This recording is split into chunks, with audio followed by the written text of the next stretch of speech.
Amigas, amigos, soy Lázaro Azar y les doy la bienvenida al nombre del Festival Cultural de Mayo en Jalisco a esta cuarta charla introductoria de la serie dedicada a escuchar las 32 sonatas de Beethoven en la interpretación del pianista Gert Williams.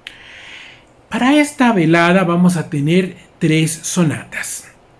En la primera parte vamos a escuchar las 2 sonatas que complementan la trilogía de sonatas Opus 10, compuestas entre 1796 y 1798, de las cuales la primera fue interpretada en el programa anterior. Ahora vamos a tener la sonata número 6 en la tonalidad de Fa mayor y la sonata número 7, Opus 10 número 3, en la tonalidad de Re mayor. Las 3 sonatas, como ya les platiqué en la ocasión pasada, fueron publicadas en el año de 1802 y están dedicadas a la condesa Ana Margarita von Braun. También les platicaba que para sus trilogías Beethoven había optado, tanto en el Opus 2 como en el Opus 10, por dedicar la primera de ellas, aquella que fuera de carácter más brillante, más heroico, la segunda a la más ingenua, la más ingeniosa más bien, y la tercera aquella que fuera la más brillante en cuanto al despliegue de recursos pianísticos que hubiera que emplear por parte del intérprete. La sonata número 6 en Fa mayor es efectivamente una sonata de un espíritu sumamente desenfadado y humorístico. El primer movimiento, nuevamente en ella tenemos que en las 2 primeras sonatas de este cuaderno Beethoven regresa al esquema de 3 movimientos. El primero de ellos es un allegro de un humor realmente haydniano y que contrasta con el carácter más dramático del allegretto, que es el movimiento siguiente. En esta sonata, en la cual Beethoven renuncia a su innovación de emplear 4 movimientos,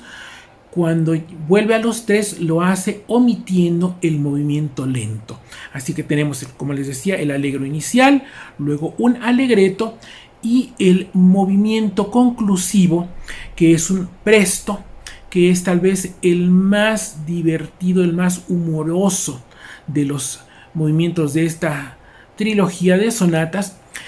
y que inicia con una suerte de falso fugato, con notas tocadas en staccato, en las cuales sí hay algo que es inflexible dentro del humor que desborda este movimiento, es su inflexibilidad, su rigidez rítmica. Es verdaderamente metronómico para que, como debe ser interpretada, para que sea una interpretación correcta. Porque, como ha hecho notar algún pianista, el riesgo en la música cómica de Beethoven, como es el caso de esta sexta sonata, es no ser bien interpretada. Y el riesgo también es que hay intérpretes que tienen miedo de caer en aquellos extremos entre lo grotesco y lo refinado que tanto disfrutaba Beethoven. Después de esta sonata, como les decía yo, tan divertida, tan humorosa, tan primaveral en cuanto a su tonalidad, porque pues ya sabemos que si hay 2 tonalidades que podemos llamar casi que campestres en Beethoven, son las tonalidades de Fa mayor y de Re mayor, puesto que nos hacen evocar tanto esta sonata como cosas como su sinfonía pastoral. Por ejemplo, tenemos ya la sonata número 7 en Re mayor, una sonata que inicia con una sucesión de octavas sin armonización alguna, de las cuales se desprende un motivo de 4 notas que, como diría el respetabilísimo musicólogo y brillante pianista Charles Rosen, rara vez se había hecho tanto con tan poco. Tras este primer movimiento, Beethoven en esta sonata, que nuevamente hace uso de sus 4 movimientos, tenemos un movimiento de lo más dramático que escribiera, un largo emesto, que se distingue por contrastar los registros que en ese entonces le brindaba el piano más novedoso de su época. Así que ponía él un uso muy sonoro de acordes gruesos, acordes muy cargados en la mano izquierda, contrastando con una voz casi transparente en el registro agudo a manera casi de recitativo.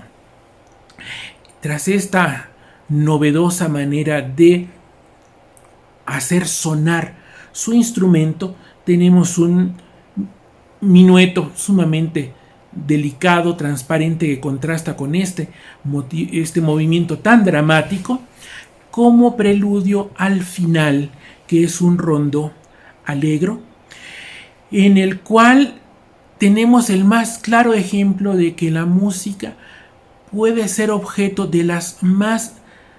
diversas interpretaciones, contrastantes entre sí incluso, mas no por ello ser equivocadas.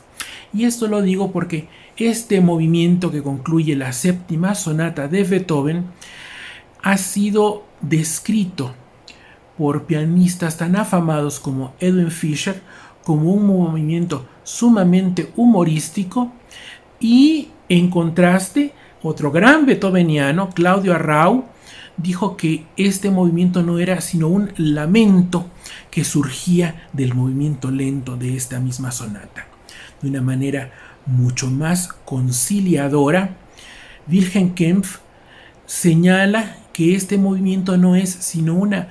gran y brillante improvisación basada en 3 notas, tatiram, tatiram,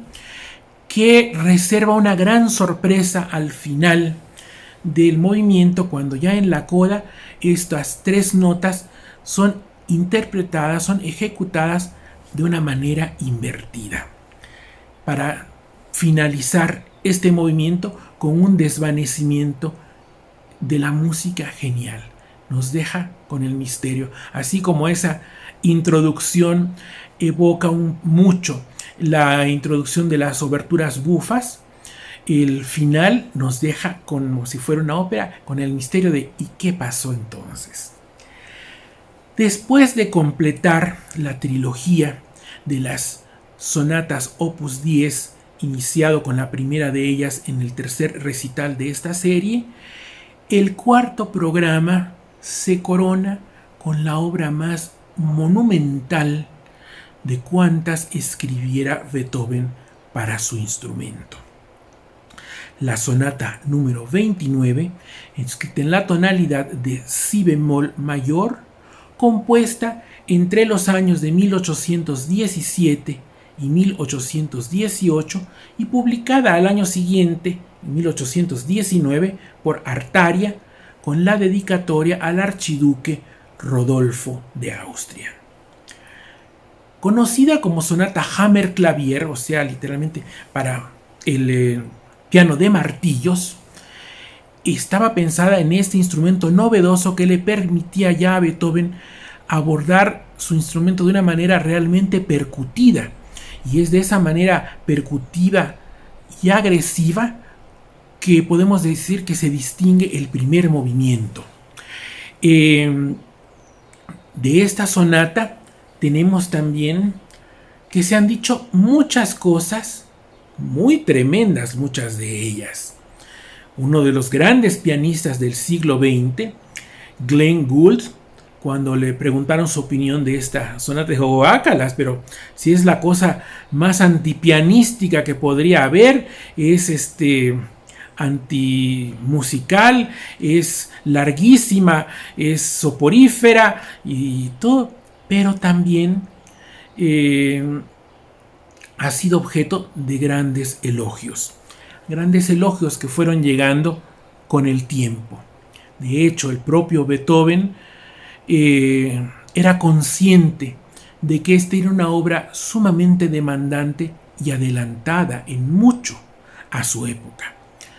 Decía que era una obra que iba a darle mucho trabajo a los pianistas y que solo se iba a empezar a tocar 50 años después de que fuera compuesta.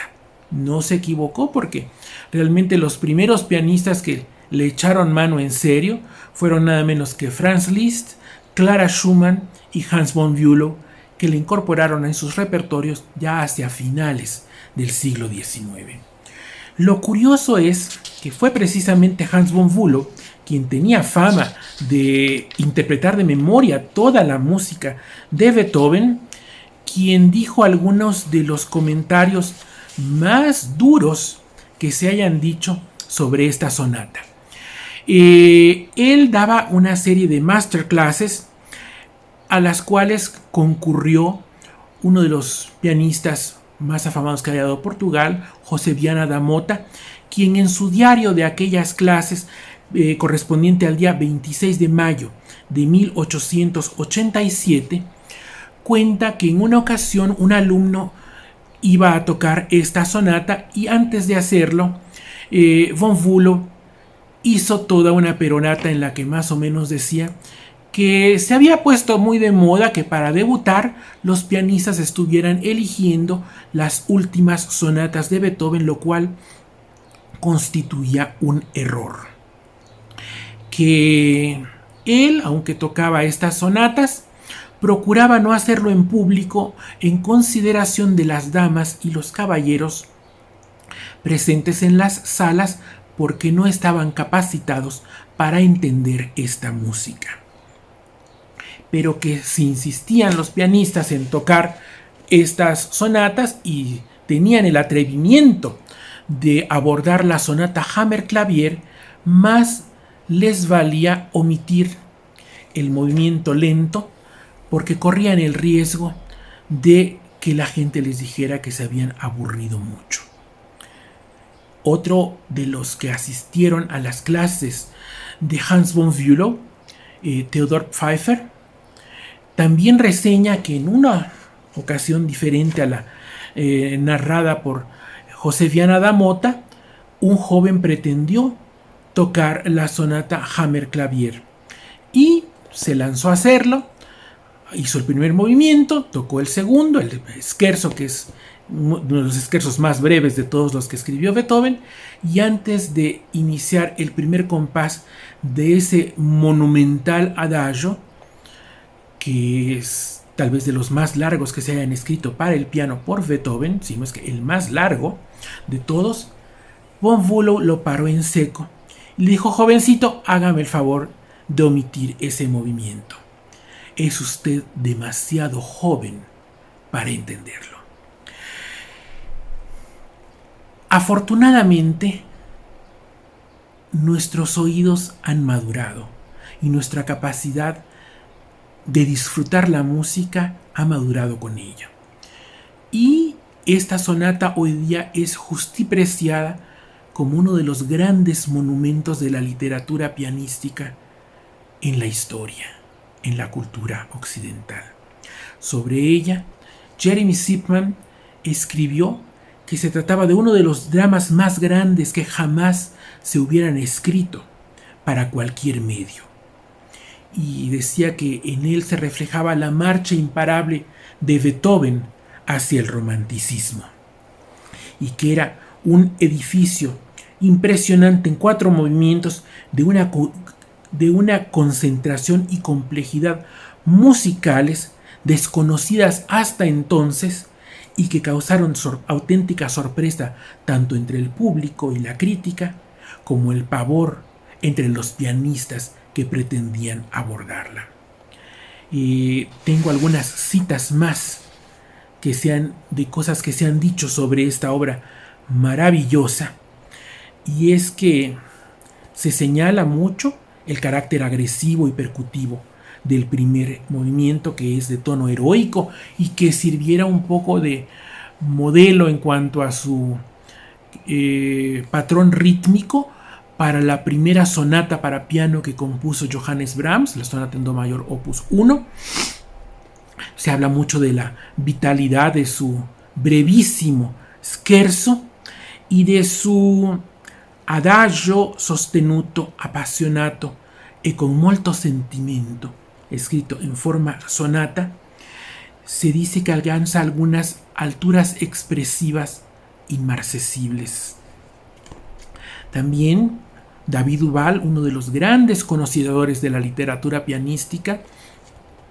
autor del canon de la música occidental, señala que este adagio es el momento más sublime que se haya escrito para dentro de la historia del arte instrumental. Y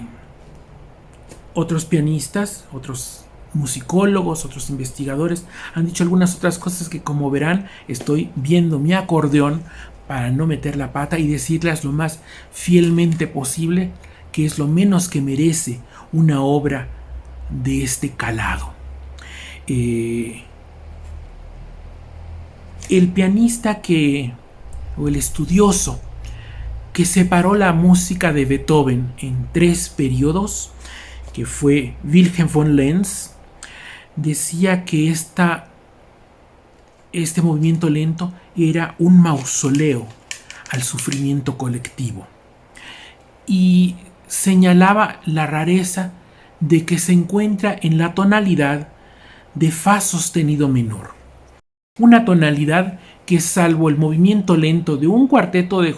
juvenil que hizo Beethoven cuando tenía apenas 15 años, no vuelve a emplear en toda su música. Lo curioso es que esta tonalidad tan arrebatadora y obsesivamente melancólica también fue utilizada una única vez por Mozart, y nada menos que en el movimiento central, en el adagio de su concierto para piano Kegel 488. También hay que señalar que el movimiento final de esta obra es una fuga que, como dijo Beethoven, está a 3 voces, pero con algunas licencias, y que nos presenta tales avances, tales modernidades que lindan en la atonalidad. Es realmente de las músicas más complejas y mejor logradas que haya logrado el espíritu humano. Es el mayor monumento que haya compuesto Beethoven para su propio instrumento. Creo que por mucho que pueda hablarles de ella, lo que pueda decir siempre se quedará corto. Nada mejor que escucharla y disfrutarla. Como les dije, soy Lázaro Azar, y a nombre del Festival Cultural de Mayo en Jalisco les deseo que disfruten este ambicioso y monumental programa. Hasta la próxima.